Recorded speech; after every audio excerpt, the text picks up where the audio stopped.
How often do we hear from everyday people? Hear stories from someone who look like you, work like you, live like you do. The good, the bad, most importantly, the truth. Because we're not all celebrities. We don't have a camera following us around to document our reality, but we do all have problems, issues, an elephant in the room that we continue to avoid in hopes one day will fade away. Well, I say, let's talk about it.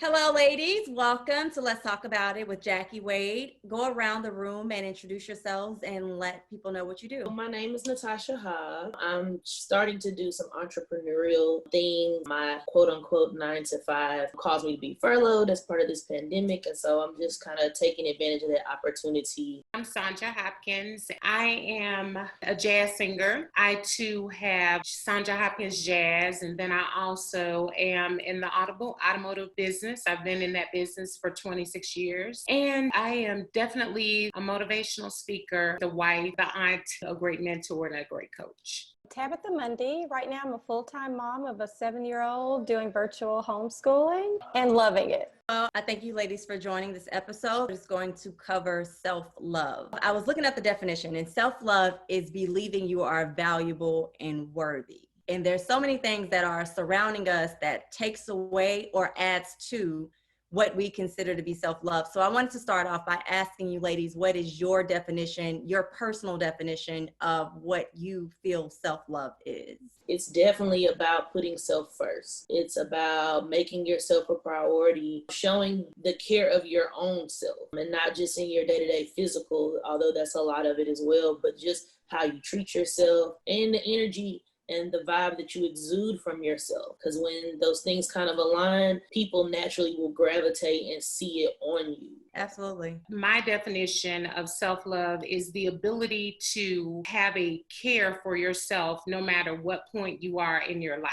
I think that the love part, understanding what love really is. Love is the attention to detail that we have on the inside of us. It's all those creative gifts that God has given us. Right. It's inner work that we have to do. And sometimes it takes a journey to get there. Learning to live for me was a process.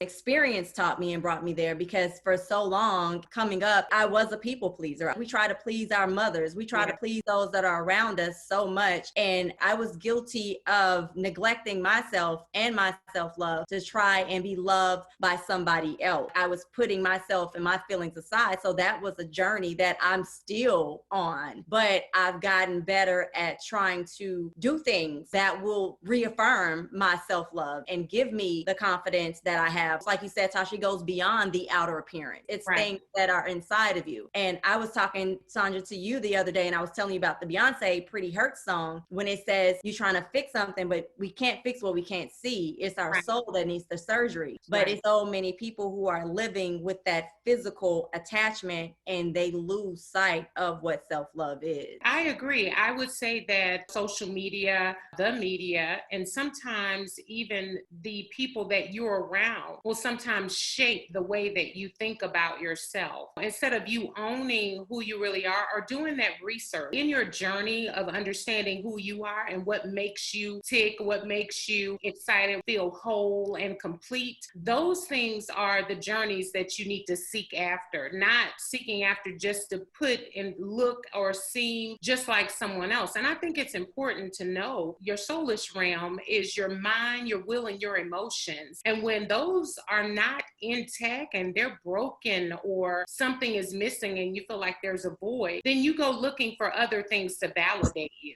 That's the biggest part of understanding that you got to love yourself no matter what place you are in. Absolutely. You're absolutely correct in that. And I think that's where sometimes self-love does get misplaced, as you described. People think its value is in things, that because a person looks put together, wears certain labels and brands, that they love themselves. But it's just something that you can't dress up. It's something that will exude through you. It exudes through you confidence. And really and truly, I've learned in my life journey, it exudes through you, your own self-love, and how you treat others and how you interface with other people. It does. Like when you were talking about how people try to camouflage the lack of of self-love with label ownership or success. A lot of people try to attach themselves to things that they feel will validate who they are as a person to make people like them. And like I said, I came from a process where I had to learn to first like myself. If people like me for who I am and I'm happy with who I am, I'm not sacrificing who I am as a person to try to get love from you. Most of the times you have the person with the biggest house, the prettiest car, or the most clothes, and they are some of the most insecure people because they lack that. Absolutely. You have to learn. There's no way to say, okay, I love myself, and then how do you love yourself? I just do. And it's more than I just do. It is a process because you give yourself to people, whether it be relationships, whether it be a sisterhood, you being a daughter or a child, a mother, you give yourself and you give your love to people who you care about. And sometimes that love becomes depleted and you have to learn to reaffirm yourself. You have to reapply it. Take time to do self-care, self-loving things. And when a person disappoints you, it pulls some of that love away. And then we have to find a way to get it back. Right. Block out everything that is around you that is influencing you to act a way that's not natural. So influences like it could be social media. It could be everything that's going on in the political climate. It could be all the racial stuff. Those are or things where you see friends are achieving things that you may not have achieved yet and you're feeling a certain way about all that. Block out all that noise. Block out all of those influencers and those things that could be negatively impacting you as a person. Yeah, I definitely agree with that. There is a hard exterior each one of us grew up with. So I think as we build these exteriors growing up, sometimes those are areas in our lives that are just lying dormant and we need healing in that area. I have a circle of sisters that I know that they've been in positions where they have been either molested as young women or children. And in those situations, there are times when they're trying to move forward in their current life where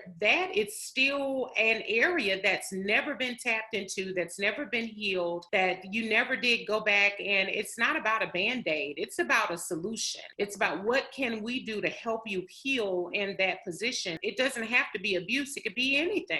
Another part of building that bridge is also foundationally like a father that affirms his young daughter. He takes her out on dates. He shows her what this life is supposed to be like. So that's important to make sure that you've got that foundation that's firm. Right. Yeah. And it goes further than just father-daughter relationship. You have that sibling rivalry is what some people say, but that teaches you how to build character and have relationships with other people as well as with yourself. Just as we need self-love, sometimes we can be the person's responsible for taking self-love from someone else. You have to learn how to heal so that you won't be the person that's actually doing the damage to another person. Because what we're notorious for as women is tearing someone down so that we can feel better about ourselves. Absolutely. Yeah. That's not an angle of me getting self-love. I'm getting self-love because I'm going to say, well, I'm better than this person. Right. You know how they say you dim the light on someone else so that your light can shine brighter? Right. Like, that's not the idea of what self-love is. But some people use that as a crutch and they figure that this is what's going to make me feel better, make me think that I love myself. Right. And it's funny that you said how you said it and actually how you framed it, and you don't realize how prophetic what you just said was. I literally just had a conversation with my sister. So because of the work on myself when I chose to really make self a priority and show myself self-love through recognizing the broken areas of me throughout the journey, more recent, the past 4 years, there's just some things that I've decided to adopt as a life philosophy, the life credos that I live by. And one of those is do no harm. Basically, I was telling her about this situation. I was discussing how I was trying to handle it. And of course, my approach doesn't concur with hers because mine is coming from a place of compassion and understanding and doing no harm. We came back, talked a couple of days later, and she literally repeated to me what I said. She was like, I am listening to you. I heard what you said. And like, she actually received it. She may not have received it in that moment that I was indirectly planting that seed and reframing her mind, reshaping some of her character. It is, like you said, you don't realize how you impact people, how the things that you do or say impede on people or that you're even toxic yourself. But once I got in tune with myself, it made me a better human being. Not that I was rotten, but it just even made me more intentional. I believe that in my interactions with individuals, no matter how great or small those interactions are, I will not leave a person worse off than the way that I found them. I try to be cognizant of that in my interactions and what I say and how I move and groove. I'm also a believer that when you do have an accountability to a higher being, and in my case, that is Jesus Christ, you don't mishandle people in situations. Thus, that makes me more firm in that. I like how, Natasha, you have these words that you say you live by. I don't know if you ladies watch Being Mary Jane, but I loved how Gabrielle would have these posts of affirmations. And I had done that. I haven't done it in a while, but when I did put those words of encouragement, things that I read first thing in the morning while I'm brushing my teeth, I mean, she had them on her night bedstand and everything. The more that you need that information. The more that you spread it out throughout wherever you need to see it at, like a post-it note, maybe on your refrigerator. You can have it on your mirror. If you have it on your dashboard in your car, because sometimes people may challenge you and you have to remind yourself that you are worthy, that you are valuable. What self-love is, we have to reapply that. You think about going into school, when kids go into school, teachers post lessons on the wall for them to read at any given time during the day, and you find comfort in knowing that this is reassuring. When I read this, it builds that confidence back up. So we have to remember to practice those habits as adults. So once I kind of got my mind right, per se, then the body has to come under submission for me next. And that's where the working out pretty much since 2018 got real intense and serious. And then here I am with the soul, my mind, body, and my soul. So it is a trinity. It is real. Those three components, I think they're very critical to self-love. And that's one of the reasons I wanted to invite you on this segment. I admire your aspiration and your journey of bettering yourself and bettering your health, because in a world that we're living in right now, this whole built not bought. Oh, my PNB tag on every workout. That is so underrated, because you have so many people that go for the quick fix because they are going to fix that self-love that they're lacking, and they're getting their confirmation from insecure people who feels like, if I just fix this outer, this tangible, then this will make me happy, this will make me love myself, because it's going to make other people love me too. When you go through the process of actually changing who you are from the inside out, you appreciate yourself more, you appreciate that journey. A lot of people are scared to take that journey. You have the Kim K, you have Cardi B, you have Chloe, everybody that's going through this body transformation under the knife, and you have all these millions of followers that follow them, and they feel like this is the solution. So let's do this too. And they're dealing with the same problems that you were dealing with before and after surgery. The surgery didn't fix the problem or the issue. It just made them appear to be in a better place. They have problems just like the stress, depression, all of that. It happens because there is no quick fix to forgiving someone that hurts you, or forgiving yourself for being vulnerable towards someone who probably didn't deserve your feelings. That's a process that you have to go through. That's not a quick fix. How much credit do we give social media for the influx of plastic surgery or the body contouring that we're seeing on a day-to-day basis? You have to give credit where credit is due. And the truth of the matter is, you see Dr. Curves or, whatever in Miami, and you see all these, women of these before and after shots. And I can't tell you that I haven't looked at it and been like, oh, wow, this looks great. I should do this. I should make that happen. But at the end of the day, I think that there's a picture everybody can paint in their imagination of what looks like success, what looks like winning, what looks like salvation. We can paint all these pictures of what those things look like. But the truth of the matter is, until you understand who you are and where your character should be built and what has really framed you and made you and molded you and shaped you into the woman or the man or whomever you are, it's important to make sure that you figure out who I am. Where are my gifts and talents? What are my strengths and my weaknesses? How do I need to address them? How do I need to change? What do I need to see manifested in my life? And when you look at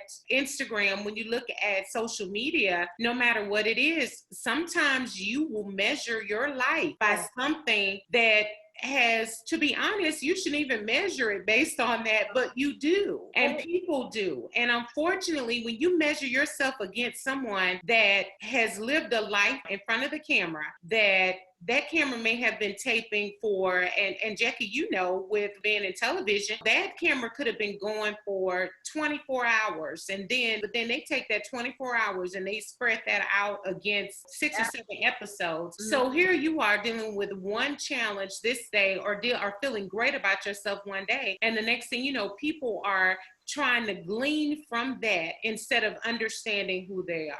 Right. So I think it has a great deal to do with shaping the mindset of people believing that this is the life I'm supposed to live. This is what success looks like to me. And that's just not the truth. Mm-hmm. And it's good that you bring that up about people seeing what they see on Instagram and but it goes so much further than the post. And I think that a lot of people do not know what the behind the scenes look like. Mm-hmm. Well, you know, when you were younger and you would buy an outfit and then you return it the next day, because I'm not keeping this is a loaner. You have celebrities or people who are considered influencers, people send them the clothes that you are saving up to buy. They are leasing cars that you are saving up to purchase, and you're measuring your level of success, your life. You know, it's causing you to be depressed and stressful because you're like, why am I not living like this? Because this person is setting up a facade of a life that they're living and they're not. You know how many people go to the car lot to test drive a car, to take it to their house, to take a picture in their driveway just to act like they have this car? Absolutely. I know of a few situations where people actually went to some high profile people, and they actually were using their vehicles, their planes in their videos so that they would look as if they had it together, because that was the image that they felt like they needed to portray. Because being yourself sometimes for people is not enough. Mm-hmm. Yep, yeah. It's more work to be yourself. Come on. It's easier to connect the dots and make it look a certain way and create the illusion. Right. That illusion is something else. You get caught up in that, and you becoming caught up in it makes you look in the mirror. When you look in the mirror in the morning, you don't like yourself. People do not like themselves. It goes so far beyond just the physical. When you see you see inside of you, and you don't like how you feel inside. So you have to go and learn how to doctor on becoming a better person, a person that you can stomach. Because like I said, you start to be negative towards people just so you can feel better. Right. That's not a way to get to a solution of finding what self-love is. Right. You made a valid point. I think that the issue is a lot of times that we try to self-doctor. And the truth is, you need to understand who you are, what your makeup is. You also have to understand who the manufacturer is. Go back to the scripture. You know, I believe that that's important for us to find out who we really are and what his intention was when he perfectly knit us together. Now, I believe that you should have self-improvement. Don't get me wrong. I also believe that you should always exercise your mental. You need to read. You need to listen. You need to study. I think education is super important. But I think along with all these tools that you can gather from the outside, the inward person to go in, chisel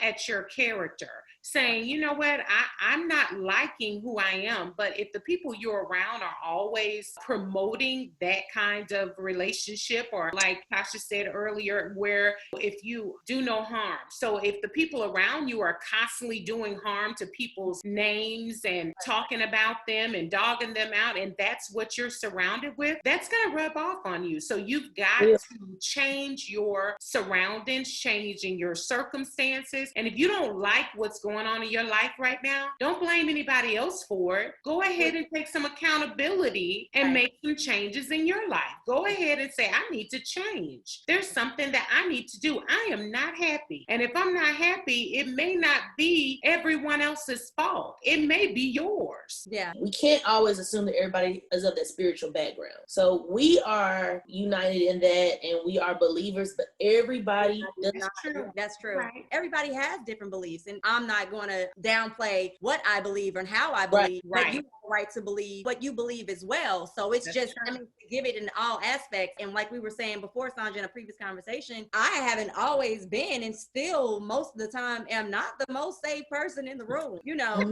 So there's, and I think that's important that you acknowledge that. I do take things from a biblical standpoint because I am a minister. So at the end of the day, the biggest thing for me, if I can mentor or coach, I want you to engage in who you are. I want you to be serious about who you are, but just be honest with yourself. I think that even through my life, I've made changes to the point that I said, you know what, I think not only will I do spiritual counseling, but I also have received medical, clinical counseling. If you find that you're unhappy, have the courage to recognize that and know that it's okay. Some people don't know how to forgive themselves. So even when you say, it may not be everybody else, it may be you, you got to own your shit.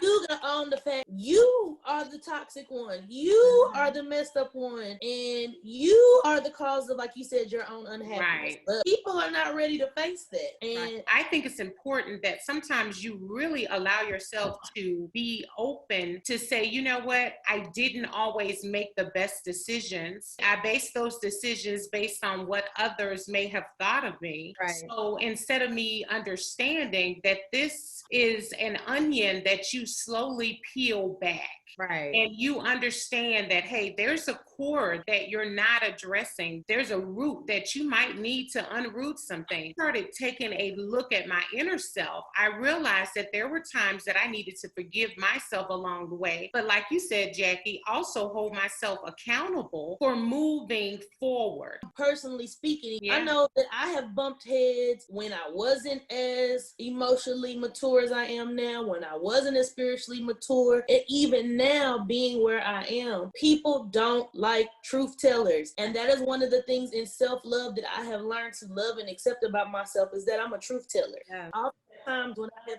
had conflict with people that are the closest to me, it's never that I've done something to them. It's a circumstance or a situation that had to be either talked about, addressed, and they just... Yeah. Let me ask you this. How do you start the journey to forgive yourself and give yourself permission to heal?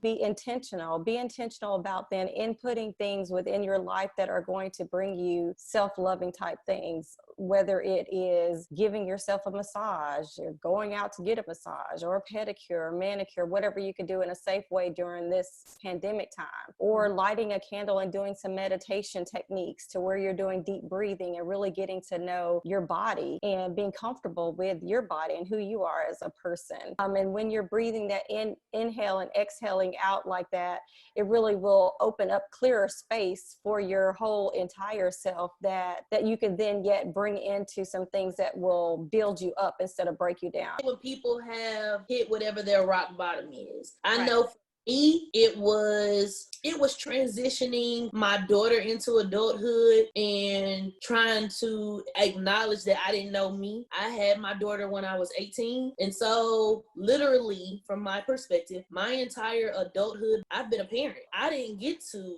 know myself. I didn't get to grow up. And even to this day, I'll be 40 next month. I still tell people all the time, it's some things that as an adult woman, I'm still lacking. And I don't have a lot of experience in, because I didn't really get back to knowing myself until 4 years ago. That's why I said 4 years for me is profound, because that's when I began to do the journey. So I won't necessarily say punitively I hit rock bottom, but I knew I was at a place where I was like, all I know is her and me. All I know is growing up with her. All I know is, okay, well, I'm not in this way in my personal life. I'm not in this way in my professional life, or what, based on comparing yourself and see other people's journeys. When you know, at least I was also spiritually aligned to where I could heed and be sensitive to, this is your time. That is when I personally, on my own choosing, sought out counseling. I had to unpack some bags of some things that I didn't even realize were still weighing on me. I didn't want to be stigmatized as being a single parent, teenage mom,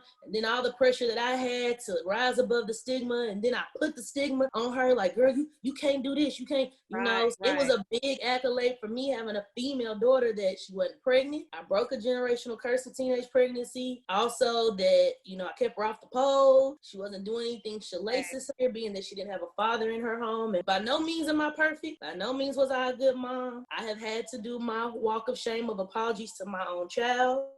But you're the best mom that you could be. Like, that's the thing. Right. You can't compare. Even to this day that I even have to say to her, Right. I have done, you know, because again, with her being 21, we've all been 21 at some point, they still don't necessarily understand it until they do their journey. Right, exactly. And I do feel that it paid off. I do feel like the sacrifices that I made, although maybe painful at the time and sad, or I felt like I was lacking, I look at it now, looking at her now and where she's at and kind of where I'm at. I'm not arrived, but kind of where I'm at. I wouldn't change it. I embrace it. I forgive myself for anything. And I just live in the moment. You've forgiven yourself, so you're living freely. You've been through the process. It's been a journey. And I think the first part of the journey is forgiveness. Because if you don't forgive, then you do start having the pointing of the fingers. We like to blame somebody else for our shortcomings. We never want to hold ourselves accountable. If I can blame you, then that gives me permission to not accept the fact that I'm doing something wrong in my life. So that unpacking just helps you get to a place to where you can be even probably more honest than you already were. And it's unapologetic because you've been through the process, and you know with healing, I have to be honest and true to myself. And sometimes that's going to mean me telling you stuff that you don't want to hear, how you don't want to hear it. And that's something that another person have to deal with. I can't hold that tension, that stress for you. You have to hold it for yourself. So I commend you for that. What changes needs to take place in order to self-love? That you just need to own it. You say, you know what? I did good today. I was able to accomplish a goal today. I was able to move forward in my life today. And then once I do that, then help others along the way. You start with yourself. You coach yourself up first. And then you are able to be what you need to be, whether it's in relationships, whether it's with your family members, or whether it's with your husband. It may be just being a good sister, good friend. But I think that the biggest thing about forgiveness is that you have to look at where you want to go, and then you look at where you are now, and then don't self-deflect and don't beat yourself up. I think condemnation is a big part of a lot of people's culture, and you have to develop a culture just within yourself, within your family, that you say, you know what? No more generational things where we're going to blame ourselves. We're going to be different. I want to be successful, and I want to rate that success based on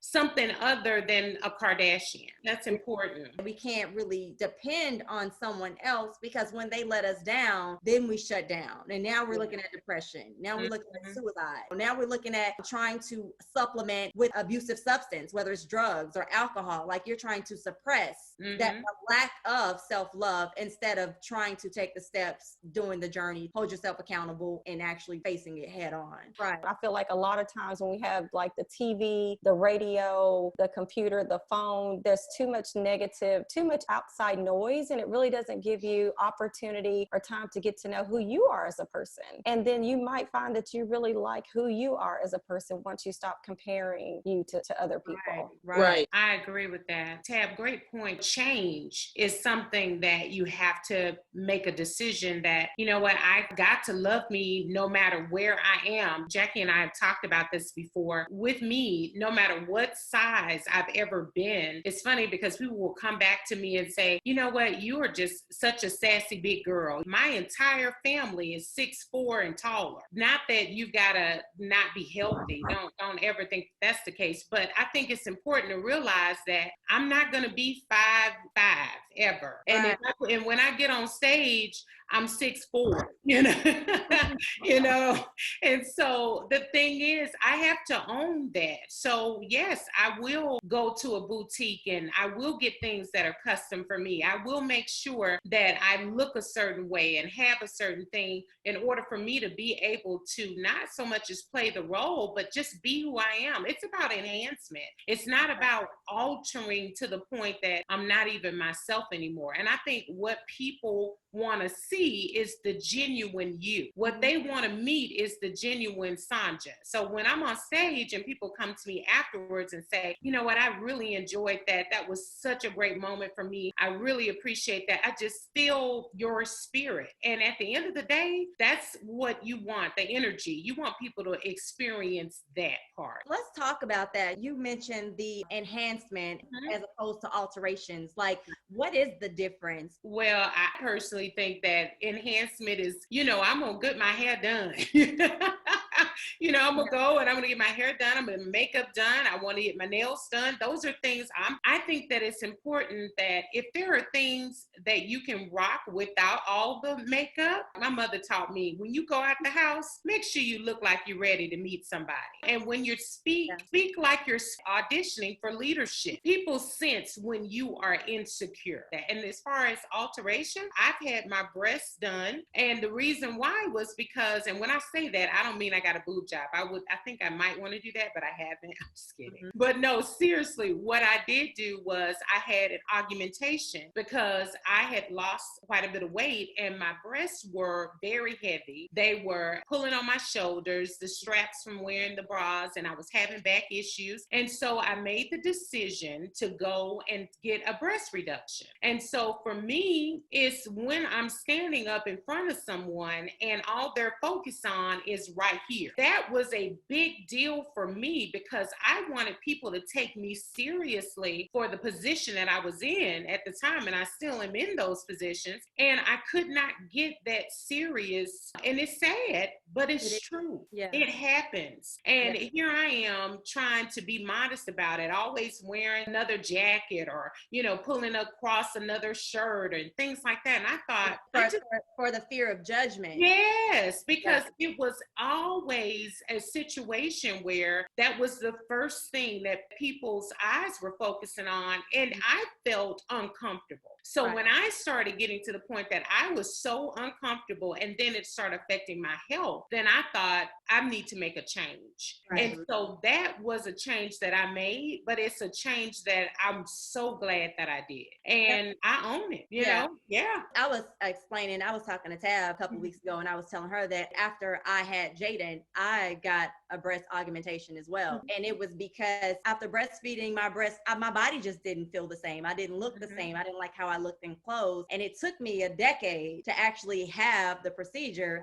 Jaden was born in 2001. I did the procedure in 2012. I've actually studied the doctors. I wanted to see who was professional with black skin. I wanted it to make sure that they could do it where it was natural. It was a lot of things that I wanted. And I was laughing at the fact that when I went into the doctor's office for consultation, I was like, I don't want this. I don't want that. I don't want this. And he was like, well, I mean, can we agree that you do want the surgery though? Like, because I was so adamant about, I don't want to be too big. I want to be where I am. I just want firmness. I want my perkiness back, but I don't want this. Like, this is what I don't. And he's like, okay, so we got that straight. But it was something that I chose to do for me. Yeah. My insecurity and my journey of being self-love came when I decided to take the path of doing my calendar moment. And so I started presenting my own Sports Illustrated type calendars back in 2007. And they were awesome. Me coming from a church background, Christian background, I worried about the judgment that I would get from having this type of exposure. And even though I was comfortable, I had worked on myself, I just wondered what people would think, what they would say, what my mom's friends would say, how I would be judged. It weighed a toll on me, even though it was something that I felt like I wanted to do, grown ass woman, but I was still in the place to where I was wanting to be, that's like I was telling you, being accepted, being liked. I mean, I still have to go to church on Sundays, and I'm selling this calendar that, some of the pastors and deacons probably got in their office. Honey, they got 20 copies in their office, chat. And you was spy. But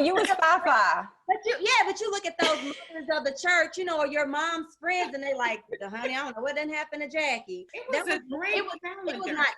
was not tasteless. Right. It was done, with class. When it went to press, it was like, what the hell am I doing? I think that's awesome that you did that. I mean, I never knew that you felt that way about it, but it's funny that along the way, when you don't realize that people are really rooting for you, when you put that calendar out, I thought this is awesome that she's doing this, because to be honest, we didn't see a lot of Black women that were able to put out a calendar on their own, distribute on their own, get the photos done. And I thought this is amazing. And then to see you bring that, I always admired you about that from afar. And I never said anything. I thought it was awesome that she has put all these blinders or blockers on, like Tab described, and she doesn't care, and she's owning who she is. And I think it's amazing. I mean, I was showing it to my husband, like, look at Jackie. She looks amazing. And you know, and that was the process that I was most pleased about, because I had been approached like, oh, you can be featured in a calendar and you can get $2 a calendar. And I'm like, wait a minute, so how much these calendars cost?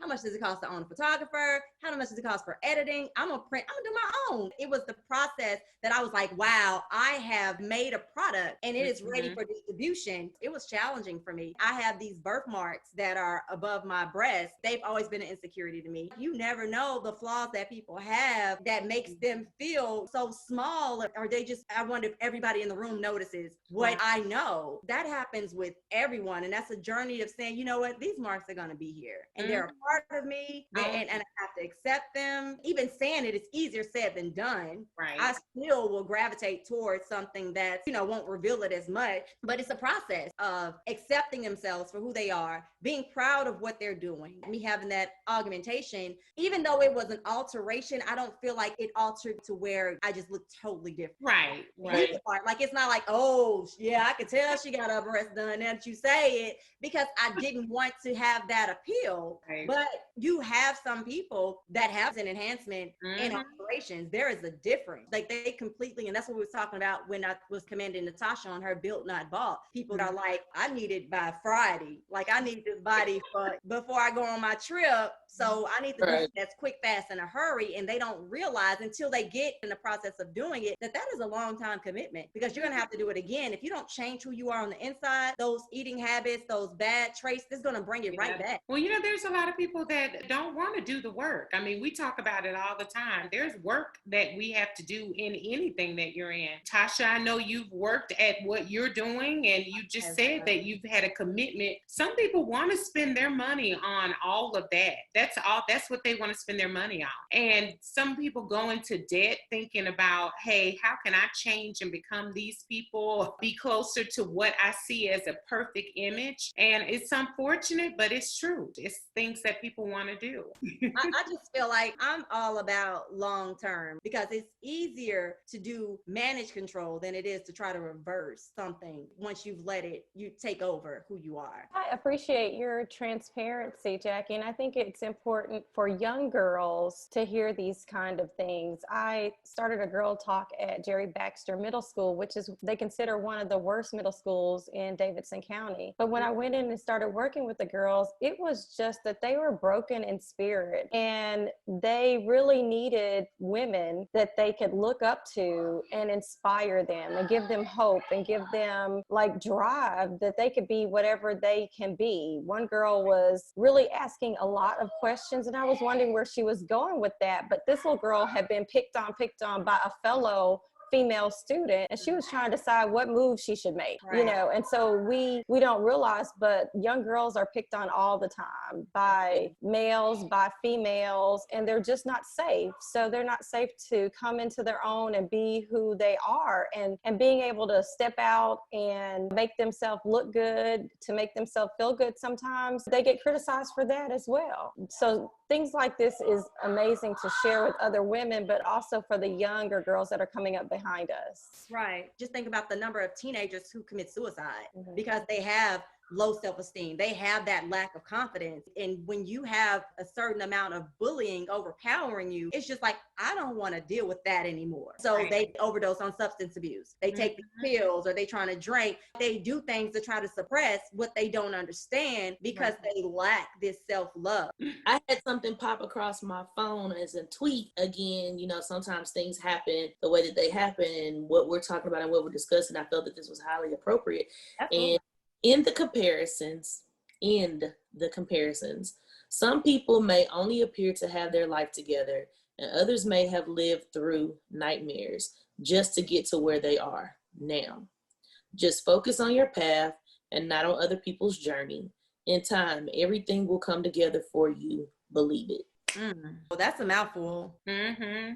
I agree. Because this time has been really good for me to sit still, Mm-hmm.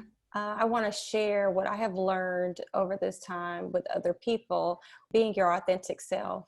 Mm-hmm. And not allowing the pressures from other people to make you behave or act or do things that are outside of what feels good for you. Being authentic in everything, mind, body, and spirit, as you were saying, means more than anything else. And so that's what I charge people with trying to do right now. Learn who you are authentically and be that every day. Right. There has to be a point where you develop some type of belief system. There has to be a point in your life where you believe in the strength of others, where you believe that there is a power that's higher than you. You've got to find some areas of your life where you can be as consistent as possible. Don't ever give up on yourself. Be your biggest fan, root for yourself. You just have to do that. So in order for you to get where you need to go, sometimes just focus on where you are right now.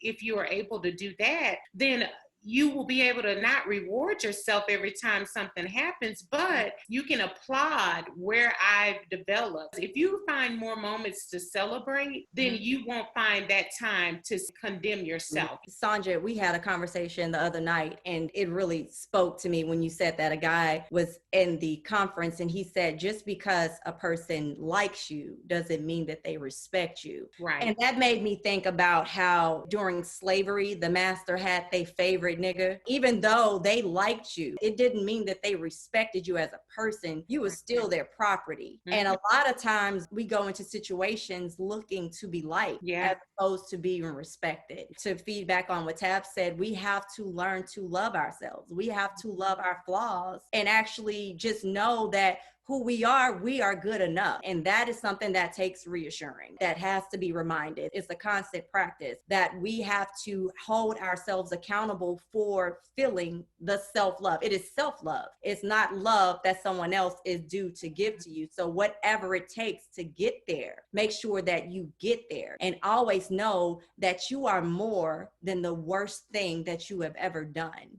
Give yourself permission to heal and move forward. It's going to take time. It's going to take work. Sometimes you're going to fall short and you may have to start over, but always remember that you are enough. You are worthy. You are valuable. Ladies, I thank you for your time. I like to thank the viewers and the listeners for taking the time to join us. Healing happens one conversation at a time. Let's talk about it.